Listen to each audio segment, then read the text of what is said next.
ప్రజలు ఓటింగ్ రావద్దు, వాళ్ళ ఓట్లు కూడా మేమే వేసుకోవాలి, రిగ్గింగ్ చేయాలి, ఎట్లయినా సరే పులివెంద బై ఎలక్షన్ మేము గెలవాలనే ఉద్దేశంతో ఒక పోలింగ్ కేంద్రం ఒక ఊరు నుంచి మరొక ఊరికి అంటే సుమారుగా 2 నుంచి 4 కిలోమీటర్ల దూరంలో పోలింగ్ కేంద్రాలను మార్చబడుతుంది.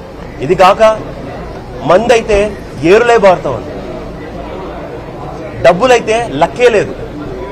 5 కోట్ల 10 కోట్ల 2 కోట్ల వాళ్ళకు తోచినంత దోచుకున్న ధనమంతా ఈరోజు పులివెందల్లోని చెప్పి ఎలక్షన్లో ఖర్చు పెడుతున్నారు. ఇదంతా ప్రజలను భయభ్రాంతులు చేయాలి, రిగ్గింగ్ చేసుకునైనా సరే మేము ఎలక్షన్ గెలవాలనేసి ముఖ్యంగా ఈ తెలుగుదేశం పార్టీ నాయకులు ప్రయత్నిస్తున్నారు. దీనికి సంబంధించే ఈరోజు మేము ఎలక్షన్ కమిషన్ గారిని కలవడానికి వచ్చాము.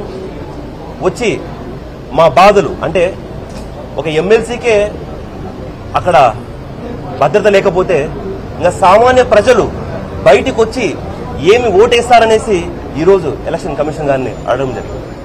మాలాంటి నాయకులకు కావచ్చు, వైఎస్ఆర్సీపీ పార్టీ నాయకులకు కావచ్చు, మాకే భద్రత లేకపోతే ఇంకా సామాన్య ప్రజలు ధైర్యంగా ఎట్లా వచ్చి ఓటేస్తారనేసి ఈరోజు ఎలక్షన్ కమిషన్ గారిని అడగడం జరిగింది.